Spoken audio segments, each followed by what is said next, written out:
I remember just bawling my eyes out on the court. I was absolutely like distraught. I remember saying to my mum, like, you know, when are my hands going to grow?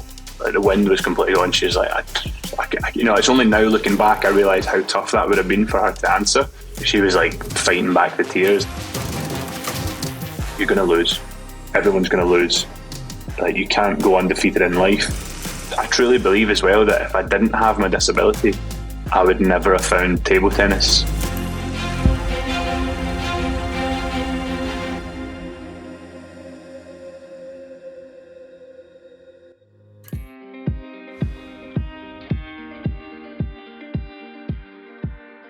Hey guys, welcome back to another episode of Getting Back Up with me, Anthony Ogogo.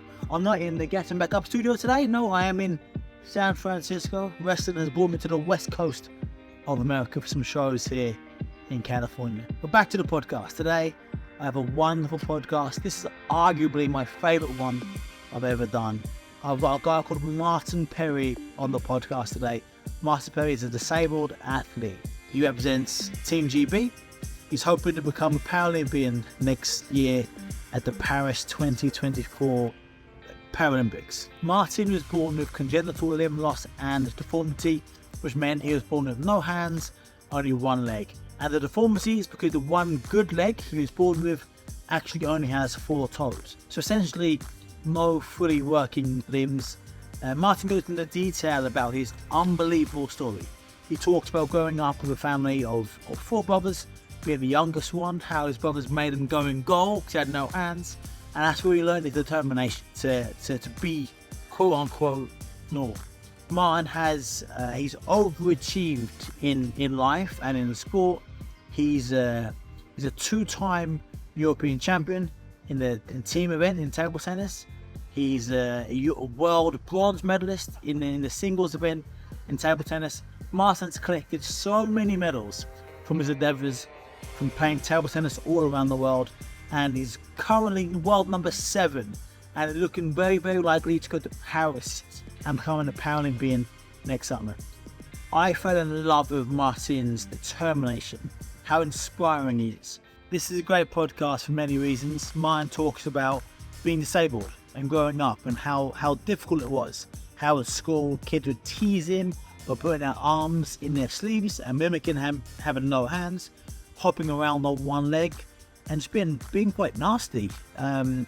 He speaks this really heart-rending part of the podcast. Little spoiler: he asked his mum, about 4 years old, when his hands are going to grow. That's a really emotional part of the podcast. I'm sure you're gonna learn a lot from this podcast. This is a great podcast, I think, for parents also that are maybe raising a child with a disability. A way how to do it, in my opinion. As I keep saying, it's an amazing podcast, one of my favourite ones I've ever done, and I learned so much from this great man. So, guys, without further ado, sit back, get your pens and paper out, make some notes. I know you're going to learn so much from this wise young man. Without further ado, let's get stuck in.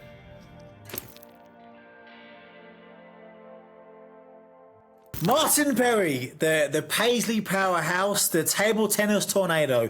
I know for a fact, mate, you travel the world collecting medals like they're sweeties.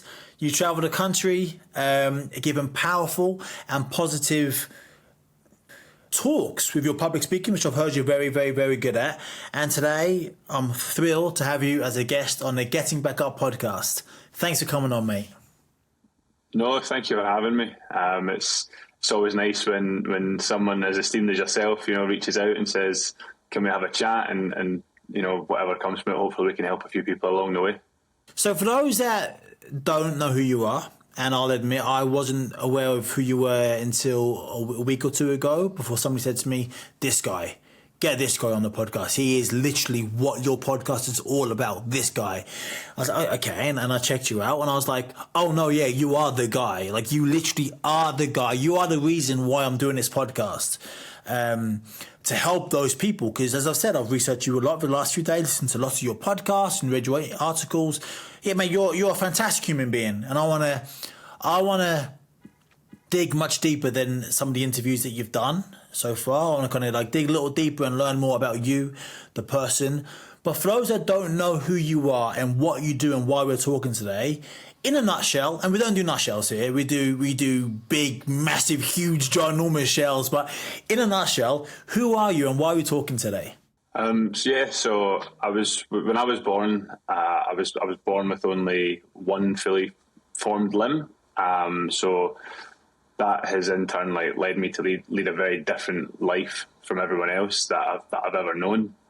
So I don't have any hands at all. My right arm stops just below the wrist. My left arm stops just at my elbow. And at birth, I had 2 or 3 inches after my knee on the left-hand side, due to a couple of complications, which we'll probably get into later. That resulted in an amputation at 10 years old. And, that's kind of always led me down a path of like you were kind to say earlier, such an inspirational story and things like that. But it's something that has taken me a long time to get to grips with, is the fact that people can regard me in an esteem that is, that of an inspiration, because I've always lived my life just as myself, just as Martin. I've never, went out and been like, oh, I'm this such amazing, inspirational guy, and look at me. I've pretty much kept my head down and just, got on with life. And it's something that, as I said, in recent years, I've sort of came to grips with how I understand how people can perceive me as someone who is quite inspirational.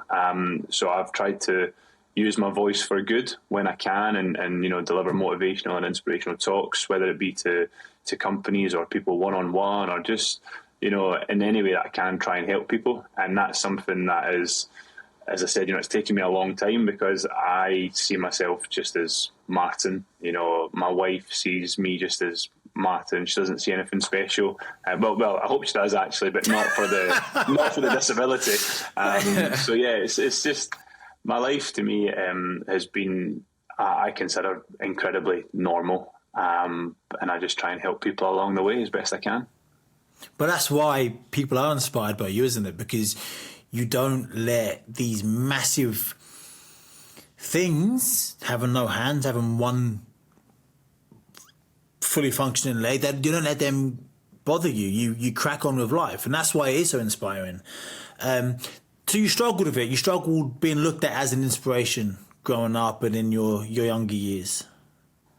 Yeah, obviously, growing up with no hands and one leg, particularly in school, kids notice absolutely everything. You can't hide anything from them, and so obviously growing up there was a lot of bullying and stuff.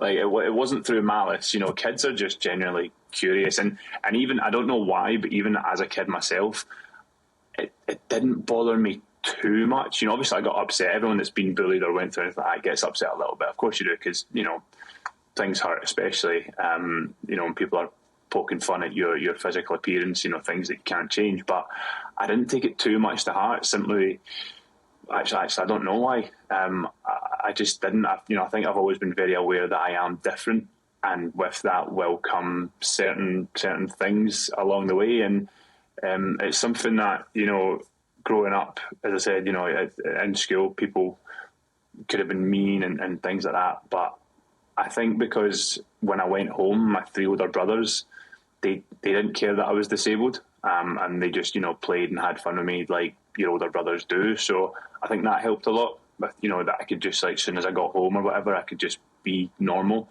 and would play the PlayStation together, would go out and play football together, would do what 4 young boys do, and we just had fun. And it was absolute carnage at times, of course it was, but it was just something that as I got older, people always said to me, "Oh, you're very inspiring, and what you do is incredible." And I was like, "Well, my family don't care, so I don't care," sort of thing. They just saw me for their son or their brother or their cousin or whoever it was in my family. And I guess I owe a lot of my mindset to my family, for the fact that just from the day I was born, they just accepted who I was, and they never tried to wrap me up and protect me from the world.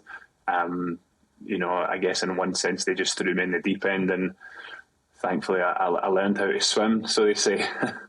There's so much here. There's so much I wanna dig into. You are an elite athlete, table tennis champion in many different areas. We're going to come to that. This getting back up. To get back up, you've got to fall down first. And I know you've kind of fallen down a lot in your life, and falling down is subjective.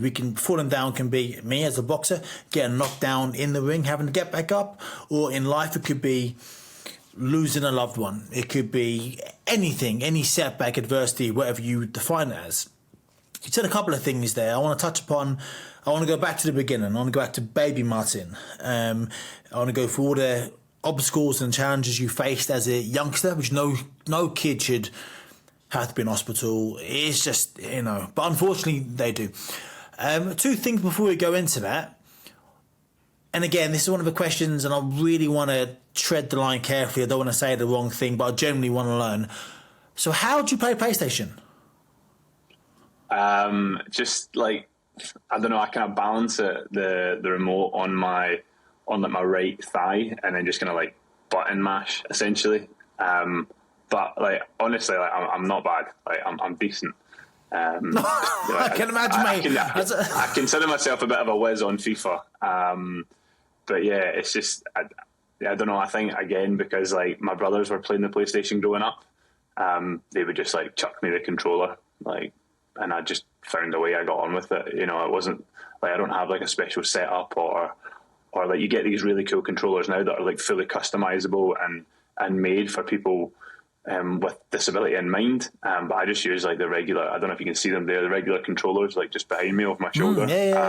But it's just, as it comes out of the box, I just crack on. So I just kind of like balance it on my right thigh and then just like button mash essentially. And then because of where it's placed on my leg, I can like raise my legs up a little bit into the air to like hit the back triggers. So like I never have to. I don't know. I just really wanted to play the PlayStation when I was younger, so I found a way.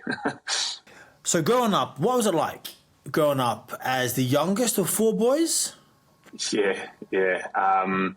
So being the baby brother, first and foremost, like take away the disability, just being the baby brother, you're gonna get like absolute shit on by your older brothers. Of course you are. Like that's just natural.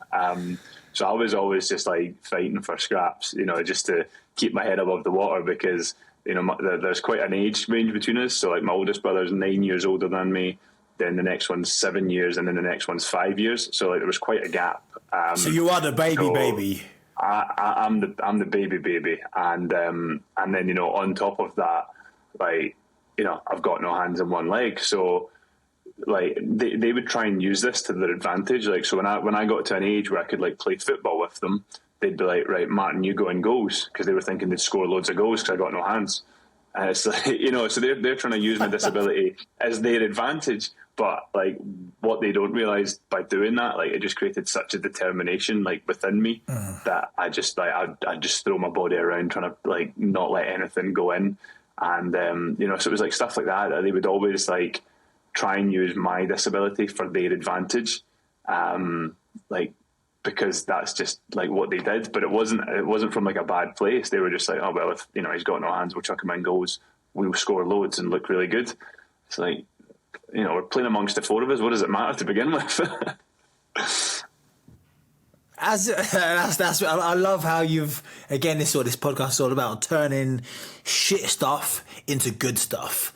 Overcoming adversity. You got thrown in goal by your bigger brothers, and you can't really argue because they're all bigger than you. And you go in goal, and then you use that to become the most determined motherfucker you could possibly be, but not wanting to let goals in. That's so cool. So I grew up in a small town in East Anglia called Lowestoft, and it's a very white town. Me and there's one other family that weren't white in the whole town. And I remember I must have been, I don't know, I was a kid, I was little, maybe year 1, year 2. I am raised by mum. My dad wasn't in the picture. My dad was from Africa. Mum's English. Mum's a white lady. I remember going to school once and a kid called me Pooh Face. And then I came home and I looked in the mirror and I saw my face was brown. I had no idea my face was brown. I didn't understand colour or race or anything.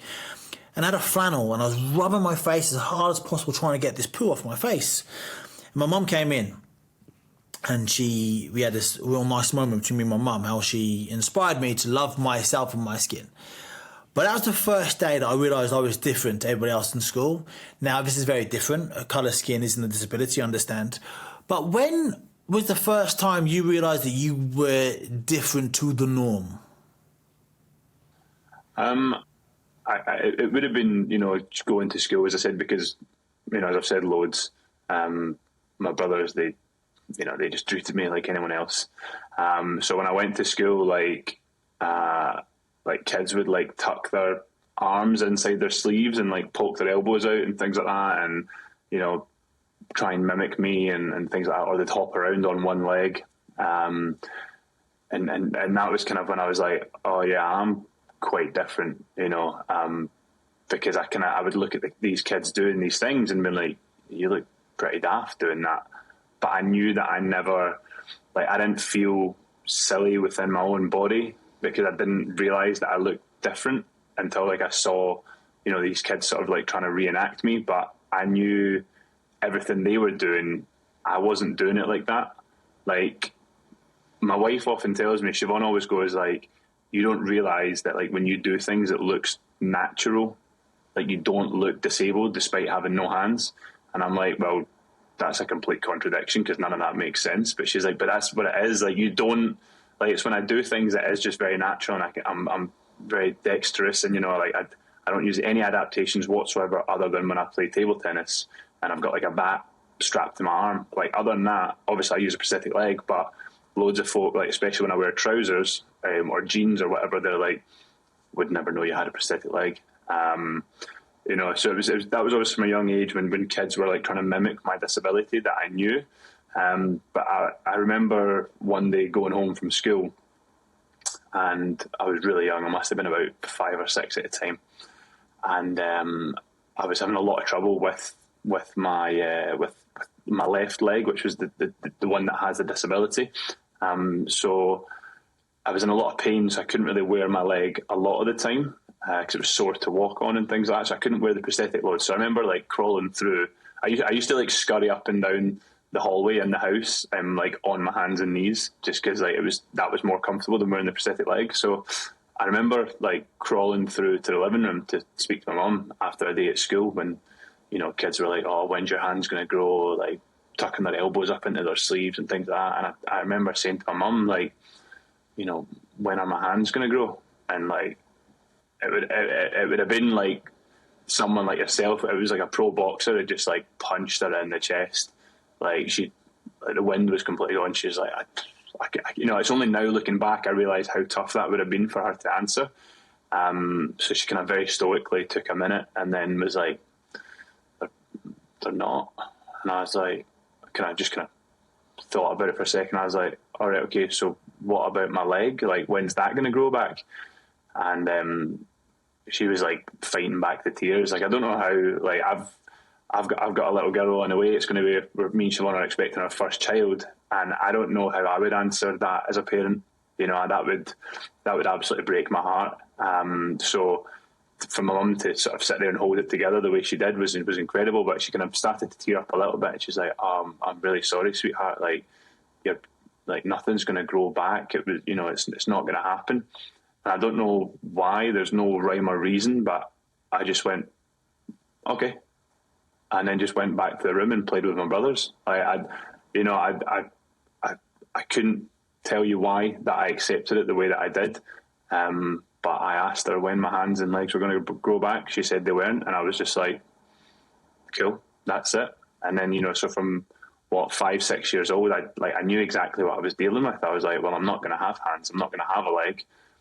And then it never really bothered me much after that. Wow. Firstly, mate, massive congrats, mate, on the baby. Well done. That's amazing. Amazing, mate. Do you know what?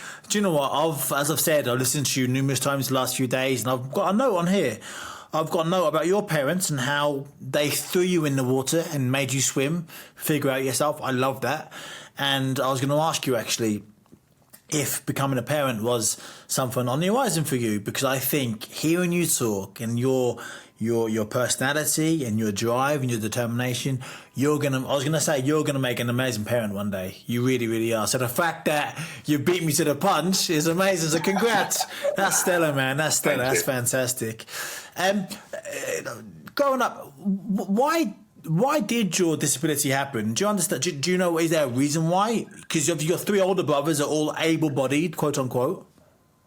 Yeah. So short answer is we don't know. We have a couple of ideas, some speculation. My mum's always had like an issue with her spine. She's got like a slight curvature of the spine. She was on pain meds when she was expectant with me, and then like when she found out she was expecting, they kind of like changed their medication stuff to make sure that, like, something like this couldn't happen.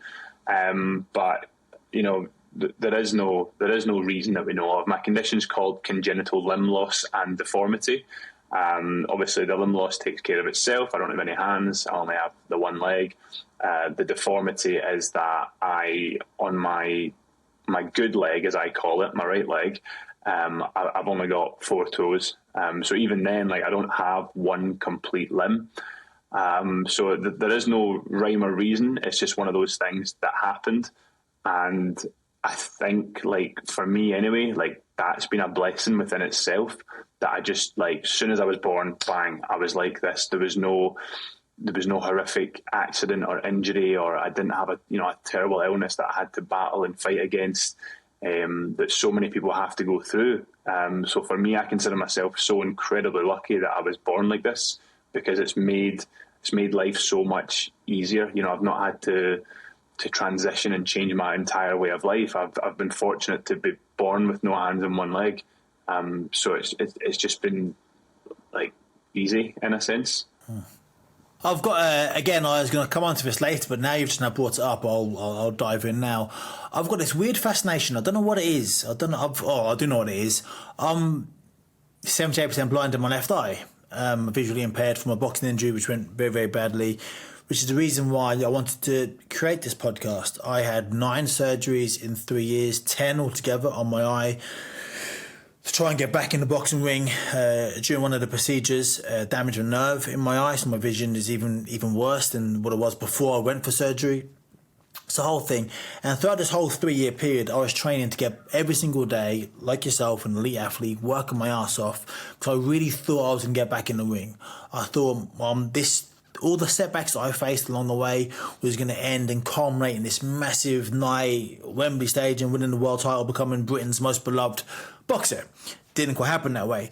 But during those 3 years, I was really struggling, and I was trying to find inspiration everywhere, from every walk of life, because it was, you know, it's like sometimes training gets hard, especially when you're competing against the best in the world, and sometimes it's hard to train, even when you've got a fight or competition. When you don't know when the next competition is going to be, it's hard to train, because it's like, oh, you don't know, you got to keep ticking over. But when you never know if you're going to fight or compete again, it's almost impossible to get up and push yourself every single day, especially as a boxer, which is one of the hardest sports in the world. So I needed all this inspiration every single day to keep pushing myself. These stories would have been, I wanted to create this catalogue of inspiring stories for people that are struggling, be it sportsmen or women, just people going through tough times, like we all do sometimes. I hurt my eye, and since I hurt my eye 7 years ago, I was like, what if I go fully blind? Like, this one's almost basically blind. My right eye, thankfully, is really good, but what if something goes in my eye and I'm now fully blind? And I was thinking to myself, what's better? Being born blind, so you can't miss what you've never had it, or going blind at 20, 30 years old, because you've got 20, 30 years of knowledge of what the sky looks like, what green is, what blue is, what your mum's face is, your partner's face is. What's better? And then I heard you say that in an interview before, and you said you consider yourself very lucky because you've never had hands or feet. And you're one of the lucky ones. All those poor people that have been in car crashes or whatever and had to lose their limbs along the way, they're the unlucky ones. That's a really interesting concept, because they know what it's like to have hands and have feet, and they can remember shaking a hand or touching someone's face. You can't with your hands. It's just interesting, and this is you, Martin, from what I gather, your mindset. There's always a plus side. Yeah, I mean, as I said, like for me, it is like an absolute blessing because I've not went through something traumatic like that. And one thing people always say to me, I get this quite a lot. It's like, oh, if you could wake up tomorrow with hands and another leg, like, would you do it? And I'm like, absolutely not. Like, what? Why not? And they can't process it. And I'm like, because I would be fucking terrified. Imagine waking up tomorrow, you had 2 extra hands that you never had before. Like, you'd be terrified if that happened to you. Of course you would. You'd be absolutely like, And I go, right, if you had to choose, hands or you get like a leg back. And I was like, well, I would take the leg. And again, blows people's mind to go, what, you would take a second leg over having 2 hands? I'm like, absolutely, because I've got a leg already, so I know how they work. And it's like back to what you said, it's like if I've never properly shook someone's hand, then that means nothing to me. But I've kicked a football, I've run, I've been able to jump, I use my legs obviously every day for table tennis, getting in and out of the flat, I go up and down the stairs, I walk. I know what the legs do. I would take a leg every single day because like they work. I know what that is. If I woke up like with hands, I'd be straight at A&E and be like, take them away, cut them off. It's just it doesn't compute with me. I remember actually I think it was about 18 months ago now. I woke up and I was in like a really weird mood, and Siobhan's like, "What's up with you?" And I was like, "Nothing." And the kind of day went on, and I was kind of spooked the whole day. I didn't sit right, and Siobhan was like, "What is wrong with you?" And I was like, "It's a bit embarrassing." And she was like, "What?" I was like, "Well, I had a dream last night, and it was a bit scary." And she's like, "What? You had a nightmare?" I'd have been about 26 at the time. 26, 27. She's like, "What? You had a nightmare at like 26, 27? It kind of spooked you?"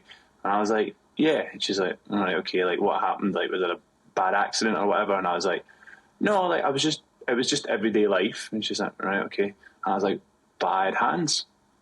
And she's like, "Right, and?" I was like, "But in my dreams, I never have hands. I'm just me." So like in this dream, I had hands. It was fucking terrifying. Like it spooked me. Like honestly, absolutely spooked me. And so for the rest of the day, Siobhan was like coming up to me, like wiggling her fingers, really. Ooh. Honestly, I was she like, sounds go away. Great. Like, oh yeah, she is, but she's a pain in the arse that day. I was like, go away. Like I don't want them. Like I don't want hands, like at all. And I don't want that. Yeah, I don't. So it's like, going back to that, it's like I've never known it, so I don't miss it. There's nothing there to like. I don't sit up at night and go, "Oh, if only I had a pair of hands, I'd be some different amazing guy."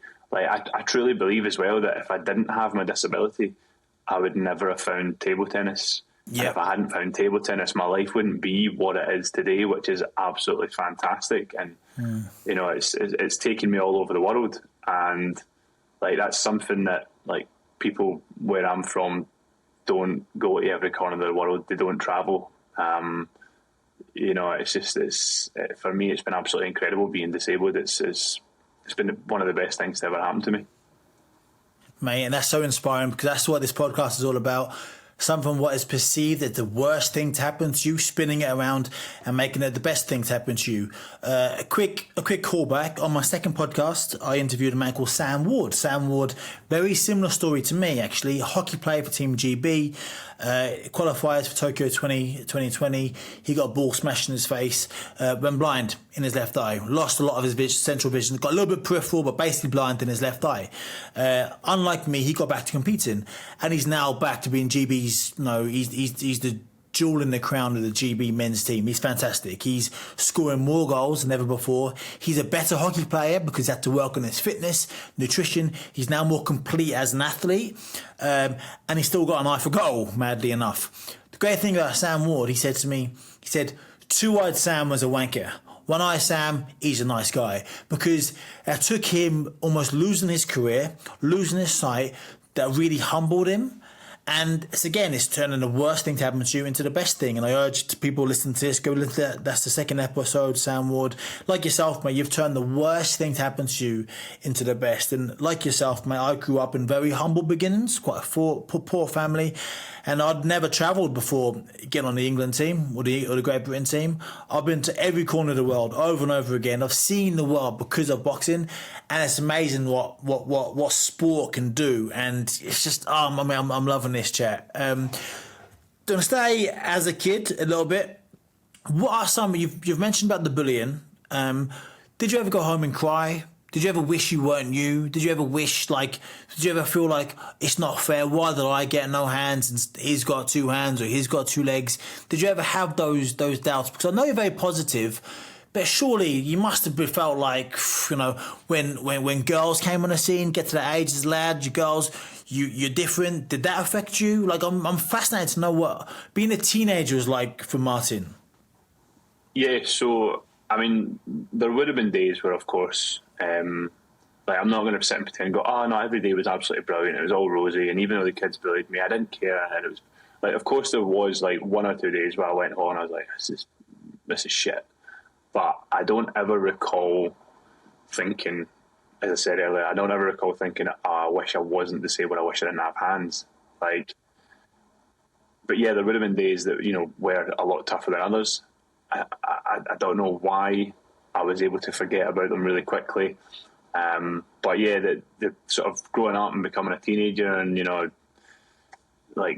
start becoming more interested in girls and things like that. And I remember whenever I would speak to a girl, I was always in the back of my mind, there was some part of me I was like, oh, maybe she doesn't like you in that way because of your disability. And that was always a thing. And that was something that, especially in high school and stuff and things like that, where you are, thinking that way, inclined and stuff, I was like, yeah, maybe they won't like me back because I'm disabled. And then it's not until I look at photos and it's maybe they didn't like me back because I was this really overweight, spotty mess, you know what I mean? That was it's maybe that's what it was. Maybe it wasn't a disability, but I mean, it's of course that was there. That was a big concern for me. I remember,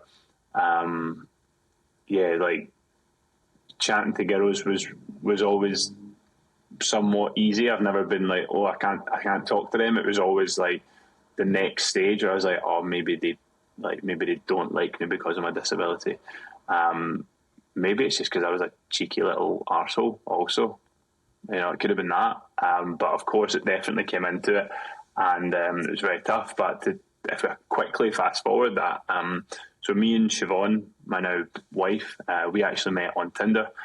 And so in my profile, subconsciously, I think all my pictures, they didn't have my disability in them. It was more headshots and just things like that, and it wasn't something that was a deliberate thing. I guess maybe it stemmed from that, being younger, being a teenager, when rejection was a thing that I'd be oh yeah, it's probably because of my disability, which I can understand.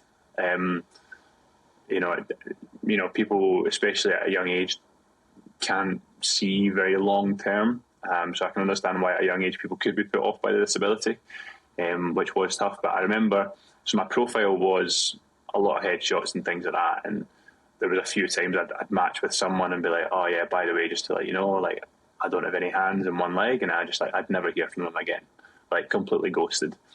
And obviously all of my teammates in the British Para-Table Tennis squad have disability, so we were all just chatting one day, and someone was oh, as soon as I put that I had my disability in my bio, every match that I got was genuine, and whether something led from it or not, people knew straight away. And I was all right, cool, I'll try that. So I changed all my photos.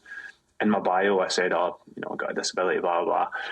And then a couple of weeks later, I matched with Siobhan. She always hates when I tell people we matched on Tinder and are now married. I don't know why. Having a baby. I'm not complaining. having a baby. Yeah, I'm not complaining. But she's always like, oh, you can't tell people we met on Tinder. And I'm like, well, I can't also just make something up either. So we matched, and like there's one of my photos I remember on there. It's like me next to this like statue of a bear, and the bear's like, ah, and I don't know. For some stupid reason, I mimicked the bear in this photo. So I'm like, and so yeah, I completely forgot that was one of the photos. And obviously, I think there was maybe a photo of me playing table tennis. And so I messaged Siobhan, we're chatting back and forth a little bit, and she's like, right, we're going to meet up then. And I was like, yeah, cool, but just to let you know, like I only have one leg, like I don't have any hands. And she was like, yeah, you're the one with a disability, not me, I'm not blind. I was like, fuck yeah. I was like, fair enough. And she's like, well, what did you expect? Like all your photos, you got no hands, it's not going to be a shock. So we hit it off straight away, and obviously we're great now. But I remember Siobhan was telling me like the first time, I think it was after like our second or third date or whatever, she like went home and showed her parents like a photo of me, and the first thing her dad said was, fucking hell, Siobhan, you're not actually going out with someone like that, are you? She was like, Dad, like, what do you mean? She's like, Siobhan, bald. And like, that's so funny. And that's Andy's sense of humour to a T. Like they're the best. Like how people always complain about the in-laws. Like I hate to brag, I've got the best in-laws ever. And that's their sense of humour, like down to a T. Like first thing Siobhan's dad said was like, oh, you can't be going out with someone like that. Dramatic pause. Oh, he's bald. I'm like, and that's just what it was, like there's a good story that I'm sure we'll touch on earlier where in one sense or another, like her dad tried to drown me on holiday one year as a joke. So we'll probably come back to that later, but yeah, like they've got a great sense of humour. We need to. Yeah, mate, this is great. So Kat, this is fantastic. Like, so that was it. But of course, like as I said, growing up, you start to think of maybe my disability as the reason someone doesn't want to be with me. And actually, like, Siobhan just doesn't care that I'm disabled. Like, we'll be lying in bed and I'll be like, oh, can you go get us a drink of water? And she's like, no, get up and get it yourself. And I'm like, oh, but you've got your leg on. And she's like, nah, not happening, go. And so I need to like put my leg back on, get up, get the water. And she's ruthless. She's like, a lot of things that we do together is just like anything that a happily married couple would do. We take the mick out of each other and things like that. But Siobhan will do it just as brazenly in public, so people must think she's like this awful wife that just like takes the piss out of her disabled husband. But like it's just normal for us. It's life, and it's quite funny. So yeah. Do you drive, Martin? Yeah. So I had to go for an assessment. When I basically, got my provisional and was looking at driving, so I had to go for an assessment, and we tried straight away. I just like jumped in the car for the very first time, and it was an automatic. I have to use an automatic because obviously the left leg controls the clutch, and with me not having full control of the left leg, it would have been a bit difficult. So I have to drive an automatic car. So jumped in the car, and the woman running the assessment was like, right, okay, drive. And I was like, what do you mean? I've never driven before. And there was no attachments on the wheel. There was nothing. She was like, just like, let me see what you can do. Just drive. And so yeah, I took us out at the car park, and obviously under supervision, there was the woman running the assessment. I was a driving instructor there as well, and things like that. And she was like, yep, cool, you're doing fine. After about 10-15 minutes, she was like, right, pull over and we'll put on like the disability attachments. So there's like, you get like steering balls which like clip onto the steering wheel, and you can like lock your forearm in and things like that. And there's really cool attachments. And we tried these attachments, and we got about 50 metres, and she was like, stop the car, you're like terrible with these, just go back to doing what you do. So people are always like completely mind blown when they find out like the only adaptation my car has is that it's an automatic, which isn't even an adaptation. Like, so I drive completely, like I just like turn the wheel like this, and yeah, it took a long time for my friends to get in the car. And then with obviously me being an athlete, I don't really drink. So it wasn't until like, oh, we need a driver. I'm like, oh, now you want to get in the car? That was kind of, I was very surprised, obviously, that I was deemed safe to not need any adaptations, which is always funny because now, again, like, I'll use the disability to my advantage just to get like a little cheap chuckle of the day. You know, like if someone lets me out of a space, you know how usually you just like flick on the hazards very quickly, be like, oh, thank you very much.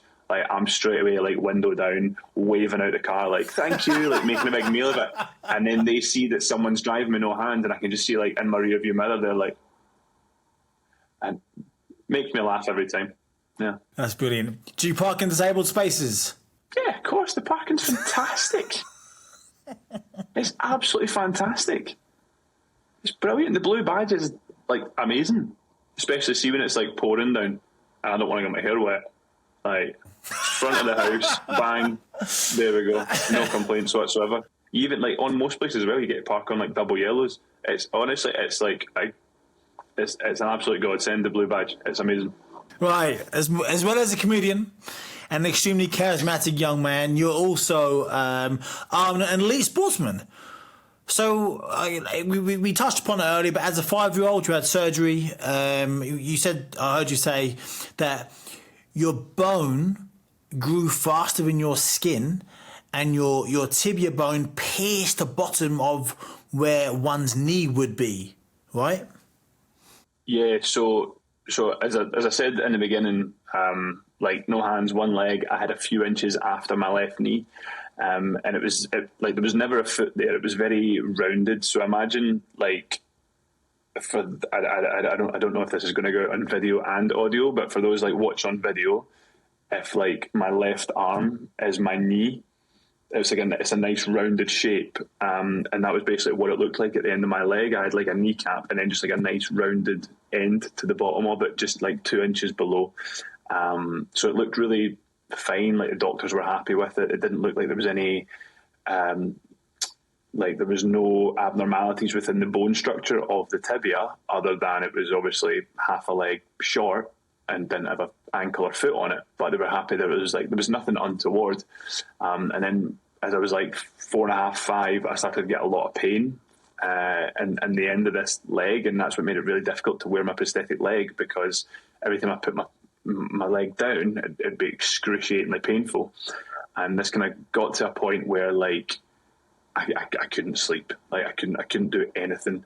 And we noticed like the end of the stump was like starting to change colour. It almost looked like undercirculated, like it kind of went that kind of like purpley colour. If you know if you like get a dead leg or whatever, and you have to and you kind of your leg's a different colour, and then it started to go from that kind of like purpley colour into like a white, and the end of it was getting like a nice white tip.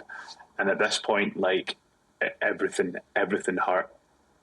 But we just surely it was just growing pains.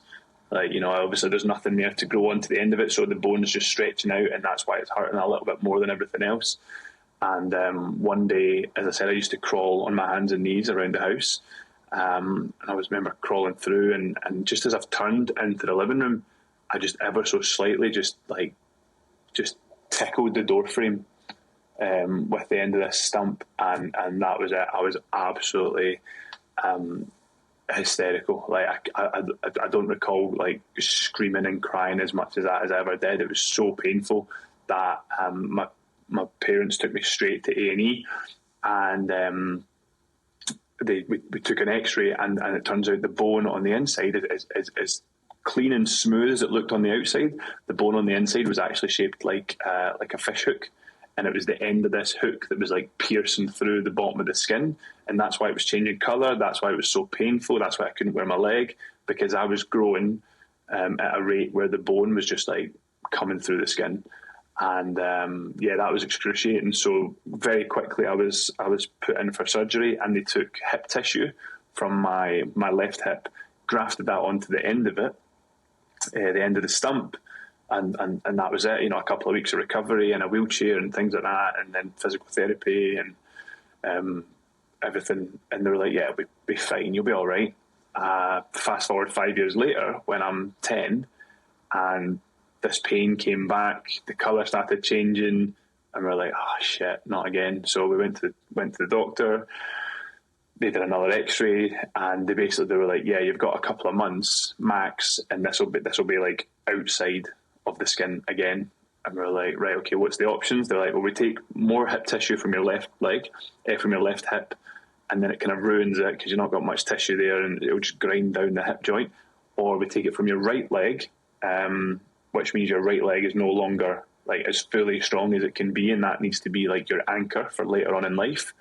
Or the third option is like we amputate the lower half of your left leg, and this can never happen again. And that was like so excruciatingly painful that at 10 years old I was like, yeah, cut the end of it off. Like if this never comes back, I'll be happy. So that's what we did. We made the decision to amputate the lower half of my leg, and obviously I had to learn how to walk with like a massively shorter leg and run and jump and do all that. But yeah, that was the kind of like the stuff that I had to go through as a kid was like a couple of operations and the excruciating pain of having your bone outside of your skin, which isn't fun. You know, it's not ideal. It's not ideal. Most people have had a fracture or a break now and again, things like that. But having your bone on the outside fucking hurts. I can imagine, mate. I can imagine. Yeah. And what strength of character you were forced to develop as a 10-year-old, as a 5-year-old. There's no surprise why you're here where you are now in your life in terms of sport. There's nothing that you can't really do, which is what this whole thing's about.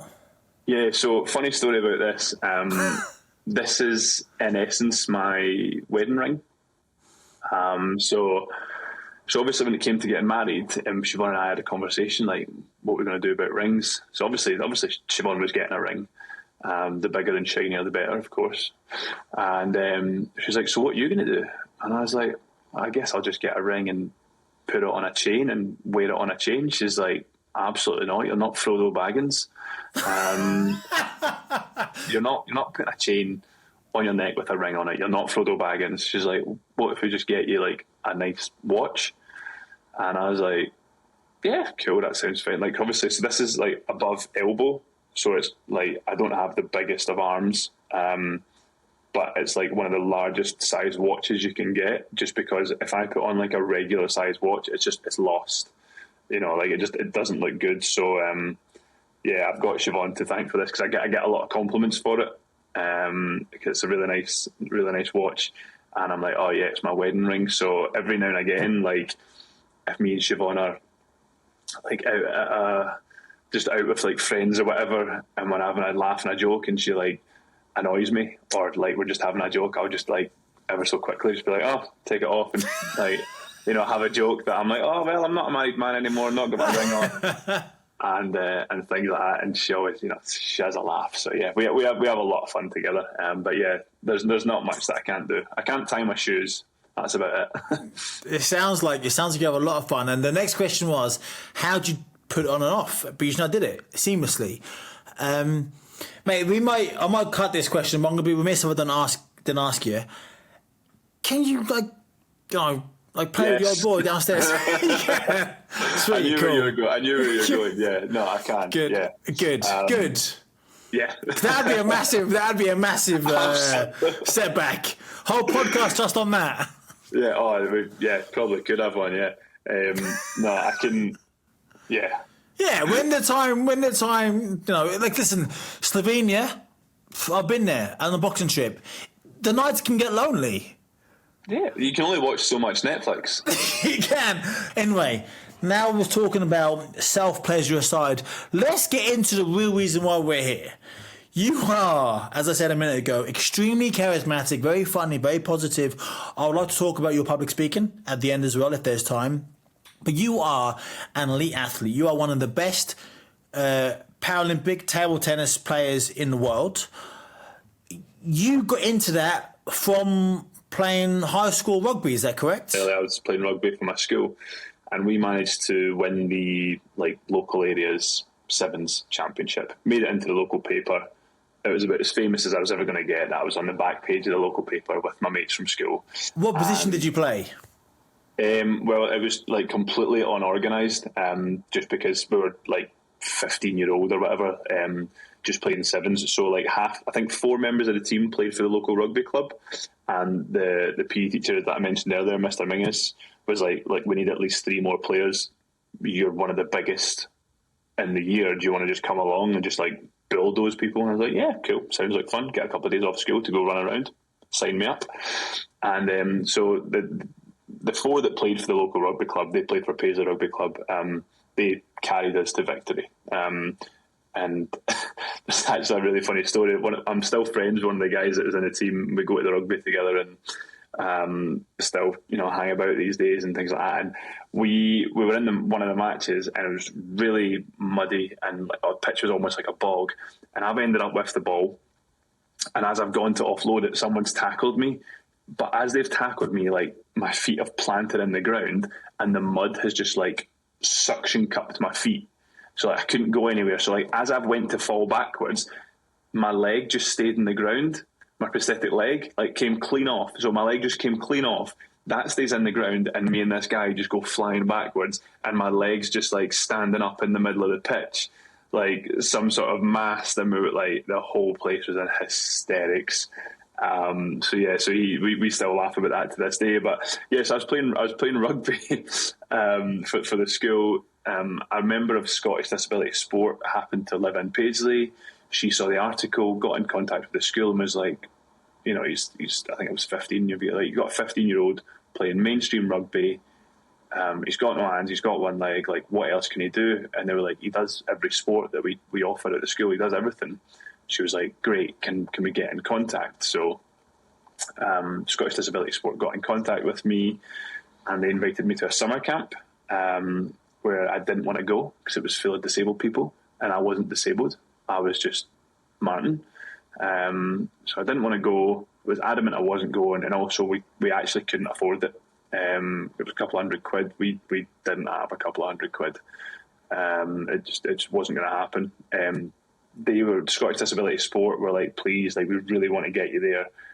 We'll definitely find something for you, and they actually subsidised my trip, which I'm forever grateful for. Like anytime they ever email or call me asking me to do an event, as long as I'm in the country, like I'm there, because I owe them so much. So they were very kind and paid for me to go on this camp. I went, and on the final day, table tennis was there. It was run by a guy called Terry McLernan, who runs the Drumchapel Table Tennis Club in Glasgow. And we ended up, like, I started trying to hold a bat like this, like if you imagine it between like my 2 arms, and I was just like flailing it around and couldn't really reach anything because like you hold a bat like this, you're like a little T-Rex and you can't move. So we ended up getting, like, the best way to describe it is just like, it's like a tea towel with Velcro around it. So we put the tea towel on my arm, put the bat inside the tea towel, wrapped it around with Velcro, and it stuck on, and it allowed me to just play with my right arm and have fun.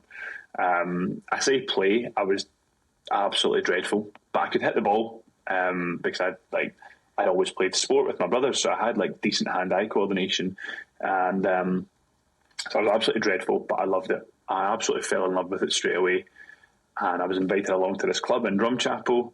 I ended up going, and I just played for fun. Like, I didn't think it was going to become my job. I never even for 1 second was like, this is the sport for me. It was a way to blow off steam after school. I could wave my arm about and hit a little ball, and it was all a good laugh. And then I went down to London 2012 Paralympic Games just as a spectator. One of the guys at the club got tickets, and his parents like paid for me and him to go down to London and watch it because he was also disabled. And we went, loved it, and on the way home I just couldn't shut up about table tennis and how this was going to be my job. I was completely captivated by everything that I saw that day. I saw my now teammates win medals back in London. And, who was it? Who won medals? So I saw the women's team win medals. So that was Jane Campbell and Sarah Head. And then, like, within the space of a few minutes, Will Bailey, Ross Wilson and Aaron McKibben also won a medal. And I remember just going absolutely nuts in the crowd. And, like, the fact that I was literally in Slovenia last week with Will, Ross and Aaron, I've lived with Will in the past when I used to live down in England. Me, Ross, and Aaron also got on really, really well. Like, me and Aaron were sharing out in Slovenia. We shared like hotels pretty much wherever we go, and it's just like such an incredible group of people, and just wonderful people that just happen to be absolutely fantastic at what they do. So after seeing these guys win medals in London, I was like, I'm going to become a Paralympian. I had no idea how. I was just like, I just decided it. I was like, that's what I'm going to do. So I put so much more hours and emphasis on table tennis, and it kind of slowly snowballed and took over my life. And then 3 years later, 2015, I got the call from GB being like, look, you're doing some really good things. Do you want to come and live and train full time in Sheffield at the English Institute of Sport? And I was like, try and stop me. And it just went from there. It took another couple of years before I was put on funding. And yeah, it's been my life for the last like 12 years, table tennis. Just about 11 years. Just like, it's been amazing. And the fact that now I can say it's my job and it's taking me all over the world. I just wish I'd found it sooner, not because that I'd be like, oh, well, if I'd found it sooner, I'd be even better, but because I just absolutely love it, and the things that it's done for me and allowed me to go on and do, and the people it's allowed me to meet has been absolutely fantastic. But I often joke with people that it's like, it's the most obvious sport when you have no hands is to play table tennis. And that always gets a good response, but it's something that I'm so grateful that I can say that this is my job, is to play table tennis, because, as I said, the people that I've met and the places I've been are just absolutely incredible. And yeah, in my eyes, I've got the best job in the world. So why table tennis? What makes it so good? Why at that day when you were dabbling for about a year when you went to London as a fan? Why did you, in your own words, I've heard you say it, fanboy out when you saw Will Bailey win a medal and the girls win medals? What was it about table tennis that turned you on? I mean, in the beginning, and thankfully to this day, I still find it incredibly fun. I challenge anyone to pick up a bat and play and not enjoy themselves. I don't care how good they are or how bad they perceive themselves to be, because everyone goes, oh, I'm really bad. I'm like, I don't care, just play. Just hit a ball and tell me you didn't have fun, because I won't believe you. Like, everyone enjoys it. It's great fun. And as I said, thankfully I still consider it fun. But I remember going down to London and sort of getting the train across London and pulling up outside the XL, and we had to go up the stairs to get out of the station, and the atmosphere. Like, I've been to major sporting events, football games. I've done like the Old Firm, I've done the Manchester Derby and things like that, and the atmosphere at London was special. And I remember walking into the XL, and there was a couple of sports on at the XL. It wasn't just table tennis. So there was loads of people there, and we went to the table tennis arena, and we just so happened to sit like right behind the table. There was four tables in the arena. We just happened to sit behind the one that GB were going to be on, just by chance, just by luck. That's where our seats were. So, as it turns out, like, I now only know this now, but like, Will's family, Ross's family, Aaron's family were right in front of us. Like, well, I say that I knew back then that Ross's family there, because they were wearing Ross Wilson t-shirts. But the rest of them, like, I didn't know. So we were in amongst the friends and family. And then when the boys in particular won their medal, just like it did for Jane and Sarah, the whole place erupted. But obviously now looking back, I can say, oh, well, I was in amongst the friends and family that actually knew them, to see the emotions that they were going through, and how happy they were that the boys had just won a medal. And then I look around the XL, and there's thousands of people absolutely captivated and so happy and full of joy. And I was one of them. To see that, I was like, that must be the best feeling in the world, being down there, winning a medal. Those guys won bronze. Had they won a gold that day, like, I think there'd have been a stampede in the arena, like, just because it couldn't have got any more joyous in a safe manner. I really believe that. It was incredible. And and to be there and to be a part of that, I was like, I need to do everything I can to try and get that feeling for myself. And it's something that I'm still chasing. I'm still trying to get to the Paralympics. I was never going to make Rio. It was just simply too early. I only got serious about it after post London 2012. So to get to the standard that is required in those 4 years, especially at a sport like table tennis, was never going to happen. I gave Tokyo a good shot, and fell at the last hurdle, which was so on that one, Martin. Oh yeah, I want to talk about that heartbreak because that was a big setback and a big adversity you faced. I know. So you came back from that. You worked your ass off. You relocated. You went to Sheffield full time to train on the full time setup. Sorry, you missed out on Tokyo. Explain to me how big of you said the word heartbreaking. How big of a setback was missing out on the Tokyo 2020 games? That was really tough to take. So I knew going in that I would never make Rio. It would never happen. But I thought, if I really put my head down, I could probably make Tokyo, give it a good crack. And the year previous, I had missed out on 2 years previous, I had missed out on the World Championships by one spot. And that was because I was in a qualification spot. There's only a few ranking points in it. And I said, no, there was one tournament left in the calendar year. And I said, I need to go. I need to go to the US Open. One, to defend my title, because I'd won the US Open previously. And then second, I was like, I need to make sure that I'm in this spot for the World Championships. I'm in the last spot at the moment. Like, obviously, we don't know who's going to go to the US Open. So if someone leapfrogs me and I know that I'm sitting at home and I could have stopped them doing that, like, I'd never forgive myself. I need to go. Coaches were like, nah, you're in. Just sit back, relax, you'll be fine. I was like, nah, I need to go. And I went, and I got knocked out in the group. Just played awful. I built it up so much in my head, played absolutely awful. And that dropped me down one place, didn't qualify for the World Championships. Fast forward 2 years later, similar position for Tokyo. I was on the cusp of qualification. I wasn't in a spot like I had been for the World Championships, but I was on the cusp.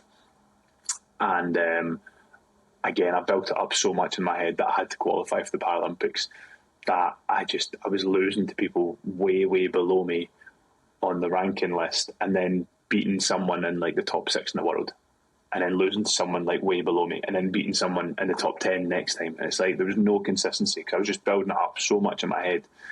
So I got to the there was a world qualification tournament. So basically, I knew I hadn't qualified outright, but there was going to be a qualification tournament where like winner takes all, and you know whoever wins this tournament gets a spot at Tokyo.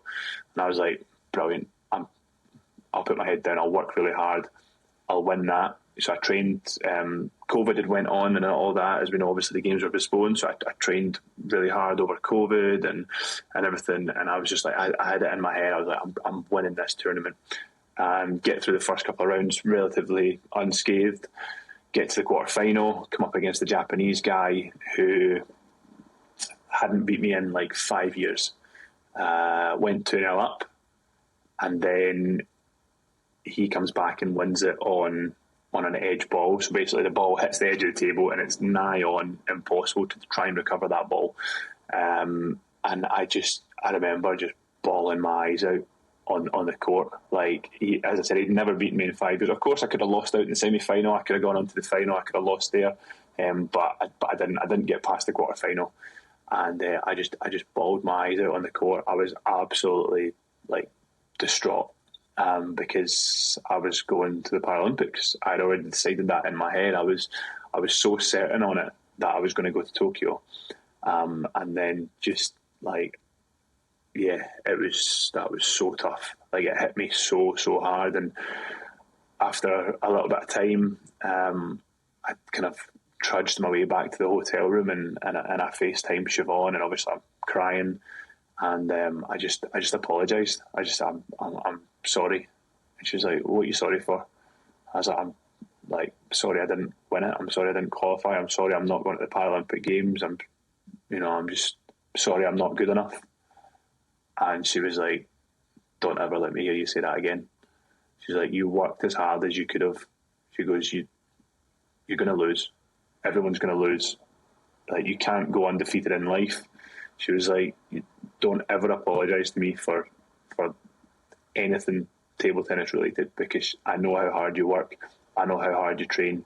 And she was like, sometimes, Martin, you're just going to have to lose. And I was just blown away by that. It was as if she had read a movie script of the perfect thing to say in that moment. And of course I still cried a little bit after that, in the subsequent days as well. But I just remember when she said that, I was like, wow, maybe she's right. Maybe you have to lose, you have to get knocked down. And it hurt, and it still hurts, because obviously I had my heart set on going to the Paralympic Games in Tokyo. But the motivation that gave me afterwards, and the clarity of thought that it still provides me to this day. Like, I know if I don't end up in Paris in a year's time, I know I'll have done everything I could have done. I've changed everything that needs to be changed, including my mindset approaching big tournaments. I'm a much more relaxed person now, and much more content with. Okay, I hate losing. All athletes hate losing, and I'm not saying I'm all happy and jokey and smiles when I do lose. But now, having that clarity after missing out on Tokyo, I'm a lot better at coming back quicker and going again. So, if I don't end up in Paris next year, I know I'll be absolutely distraught as well.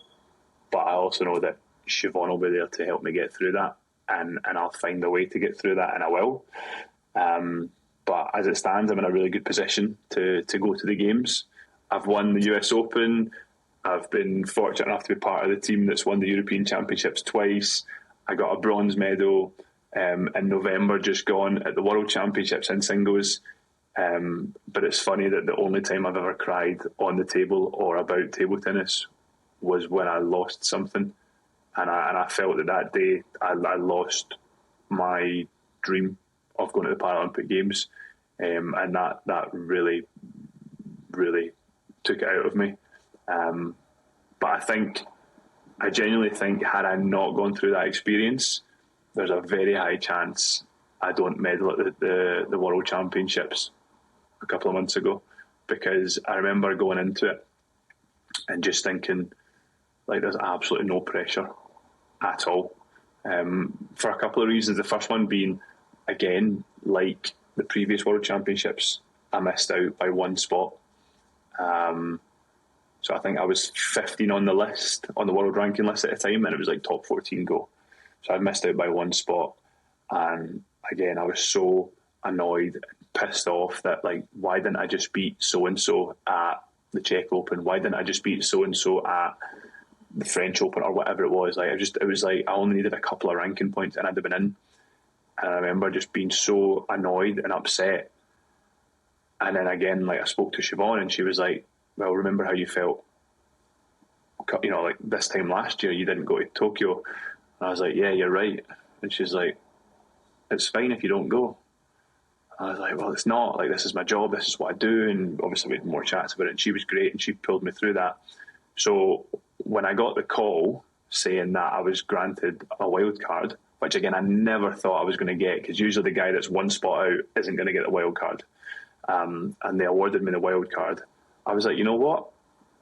I don't even, like, in my eyes, I viewed it as like, well, I don't deserve to be there. I didn't qualify. I've been given a wild card as like a nice gesture. So I'm just going to go, I'm just going to play free, and I'm just going to enjoy the table tennis that I play, because that's why I play. I play because I enjoy it. It's fun and I love playing it. And I went, I blow my own trumpet. I played amazing. I had a really good tournament. Because there was no pressure on me, and I just relaxed and had fun and enjoyed it. And I, managed to get a bronze medal. And there's congratulations. No. bronze medal at the World Championships after getting a wild card and not actually qualifying, in your own words. That's amazing, mate. That is unbelievable. That's so, so, so good. And that obviously is your greatest achievement thus far in table tennis? Yeah, and since then I've gone on to like break into the top 10 in the world. I think on the current list of this month I've dropped down to 12 through no fault of my own. I've actually made points. It just so happens that two people below me have made more, and you know what? Credit to them. I have every confidence that I'm going to be back in the top 10 in the world and in a qualification spot for Paris in no time. And the people who've been listening to this, and they're going to be, I'm already invested in your journey. They're going to be invested in your journey because you're such a nice man. It screams, you're effortlessly nice. And you exude this charm and this quiet confidence and charisma, as I've already said today. It just shines through. And I want everyone on this, listening to this now, to follow. Where can they follow you? Where can they see where you are and how you're doing? I'm on all social medias. I think Instagram is Perry94. I don't really use Twitter, but it's Martin TT Perry. And I've got a Facebook page, which is just like at Martin Perry. It's an athlete page that you can follow and keep up to date with everything that I'm doing. I've got a little YouTube channel as well, where I post like my own podcasts that I've done with other athletes, as well as the odd clip of me playing table tennis. But I guess the best bet would be Instagram, which is at Perry94. And yeah, I'd love it if you could obviously jump on there and just keep up to date with what myself and my amazing teammates are doing, because we have a lot of fun doing the best job in the world, which is chasing a little white ball all over the planet, and it's amazing, and we love it, and we have so much fun doing it. And if you can be a part of that, then yeah, please come join us on there. Mate, there's so much more I want to talk about. I don't want to rush it, and I don't want my editor to go cut crazy and cut out, because as you've been talking for the last 10 minutes, I'm thinking, what can we cut out to ask this question? What can we cut out? And I don't want to cut anything out. This has been really raw and organic and authentic, and I've loved it. So what I'd rather do is have you back on. Oh, before I end, I know you've got a special tattoo, haven't you? What's your tattoo? Let me see if I can get my trousers high enough up my leg. 2 seconds. I'll show you. And this was actually my first tattoo, which was definitely done illegally because I was 16. But there's nothing anyone can do about it now. So yeah. The boys in the team always give me stick about it, just because that's what friends are for. But yeah, this is a Scotland flag with, like, obviously it's probably going to be reversed on the camera, but it says disability, and then like the DIS is like scored out. It could have been done a bit more tastefully and a bit more arty, as I'm sure. However, I was 16, desperate for a tattoo. All my brothers had tattoos. And yeah, I came home and Mom was like, "What is that on your leg?" I was like, "Yeah, I got a tattoo." And she was like, "Well, I can't really say anything because your brothers are all covered." So thankfully I didn't get into too much trouble. But yeah, the really cool thing about that is that a lot of people, disabled people, thankfully all of them, have came up and asked, like, "Can I copy your tattoo?" It'd be a bit weird if someone able-bodied came up and like, "Can I copy your tattoo?" about not having a disability. But I've politely had to ask them all not to do it, just because, like, it's my tattoo. What does it mean? What is it? I mean, it's obvious what it means, but in your words, what's your obviously, for those that can't see, is the word disabled, and the dis is like got a cross over it. What does that mean to you? For me, it's more about like accepting who I am. Like, so as I've said earlier, like, I don't consider myself disabled. I don't consider my disability to affect me. Obviously, it does. I just don't dwell on it. I don't linger on it. So for me, it's more just about, like, that tattoo represents like acceptance and just being who I am, like, as a person. You know, like, I'm known for two things, and that's Martin, the table tennis player, or Martin, the guy with no hands and one leg. But that's not who I am.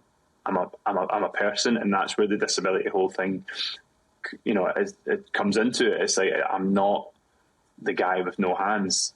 That's just a byproduct of who I am.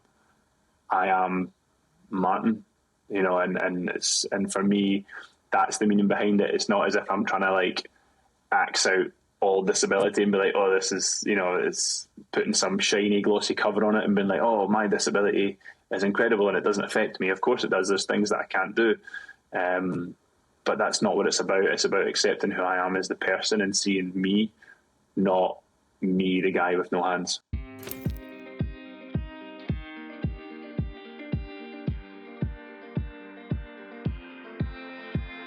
Oof, I told you, it was a good one. It was a good one. It was a great one, actually, in fact. So this is the reason why I wanted to do this podcast, because I heal. Like, I'm healing from my own trauma and my own setbacks. So I feel talk to people that have done great things in their lives and careers, because as well as putting a lot of goodness out into the world for people to listen to and to be inspired by and to give them hope when they're struggling, it's also for me, selfishly for me, like, I want to heal. And it's impossible to feel, I felt, and I've become friendly with Martin. We've gone out for dinner. He's a lovely bloke. He's a real nice guy. Now he's a good friend of mine, just from meeting him and then doing this podcast together. Being around Martin and hearing him talk and just being around, being around his aura, it's impossible to feel sorry for yourself. Here's a guy with no arms and one leg, and he genuinely feels like he's the luckiest man in the world. And you know, there's a quote, I think that Wayne Dyer says, when you change the way you look at things, the things you look at change. And every time he was talking in that podcast, I kept thinking about that quote. Life's all about the way you look at it. If you look at it with a positive lens on, you're going to get positivity back. If you look at it negatively, feeling sad for yourself, feeling sorry for yourself, then that's what you're going to get back. You're going to get negativity back. You're going to feel sorry for yourself even more. Martin is such an inspiration, and I know in the podcast he says that he feels uncomfortable being called an inspiration, but he is. So Martin, I should say thank you from me to you for being so open, honest, candid. You're an unbelievable fella, and I'm very proud now to call you a mate. And thanks for coming on the podcast and sharing your unbelievable story. But as we do here at the Getting Back Up podcast, we roll on each week a new guest talking about positive and inspirational, inspiring stuff. Next week, I have the one and only Jax Feely. I'll talk about how we've not known people before I podcast them, and then we kind of share our stories and we become great mates. Jax Feely is somebody I would definitely call a really good mate of mine. He's actually the only person to have 2 episodes on the Getting Back Up podcast. Jax is an unbelievably inspiring person. He was in the military for 4 years. He was a prison officer for 6 years. Actually, right, when Jax came in for this podcast, that was the first day of retirement. The day before was his big leave and do. And then the next day in the studio with me talking about his amazing life and career. It's a phenomenal podcast. He talks about the change. His transition from female to male. He didn't just do that, which is obviously an unbelievably scary thing to do. He did that while serving as a prison warden, looking after criminals. He's actually, right now, he's on Channel 4 TV show Banged Up. So give that a watch. You're going to love this podcast. You're going to learn a lot from it, like I did. Jax Feely, next week. Get stuck into it. It's going to be such an amazing podcast. Jax, thank you so much, mate, for coming in and talking to me. So, with that being said, I think you'd agree today was another amazing podcast for Martin Perry. Get ready for Jax Feely next week, and I'll see you next Tuesday for Getting Back Up.